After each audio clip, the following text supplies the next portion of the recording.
Tobacco and tobacco control obviously takes many forms, and one of the hot topics at this year's conference is e-cigarettes. So Tobacco or Health TV went to take a closer look. Whatever potential benefit e-cigarettes properly regulated may have, today they're completely unregulated. We don't know how dangerous they are, but we do know that they've been marketed in ways to appeal to young people all across the globe. There's a serious risk that unless checked, they can make smoking glamorous once again and undo decades of work. We have been fighting tobacco and setting grounds for tobacco control for years and years now. With e-cigarettes, we need to be very careful because scientific studies are not as yet conclusive on whether they have a benefit to smokers, whether they're safe to health. Unfortunately, we don't have the time on our side. Electronic cigarettes are exploding across the globe. There are already 450 brands available in the market anywhere you go. But the problem is that we don't have the data on how efficacious they are. ASH in the UK is geared towards, and our objective is, to reduce and eliminate the harm caused by tobacco.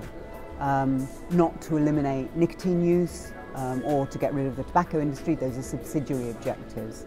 And the evidence so far is that electronic cigarettes may have a role to play in that.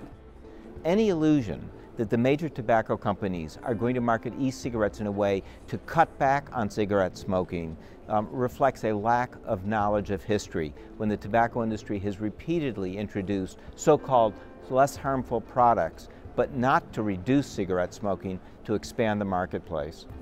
Just because the tobacco industry is moving into this area doesn't mean that it's actually going to support tobacco use. It has the potential to significantly reduce and help eliminate tobacco use longer term if it's properly regulated. The electronic nicotine devices should be regulated.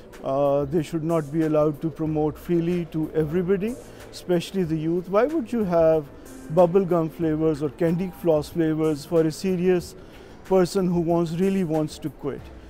As everybody knows, that we do have nicotine patches and nicotine gums that we use when we are working on tobacco cessation. It is prescribed with very definite doses, gradual withdrawals, and it has a protocol for management. So with electronic devices that are delivering nicotine directly to the lungs, these are medicines, and they should be regulated as medicines. The critical area, we hope, is rigorous regulation, so that if they have hope, the companies are required to do the science to demonstrate they're effective at helping people quit, and we have safeguards in place so that they don't create a whole new generation of tobacco users. What the evidence shows so far is that they seem to be helping smokers quit, that while the products are not perfect, they're a lot less harmful than smoking, and that good regulation is needed to ensure that they don't become a means by which the tobacco industry can promote smoking in the future, but can become a means by which we reduce and eliminate tobacco use. The governments need to be very aware of what is happening. It should not give in like they did in the early 1970s and 80s, where cigarette companies were producing low-tar cigarettes, light cigarettes, saying we are producing filters which will decrease the amount of tar going into a person, and then saying this is a harm reduction strategy.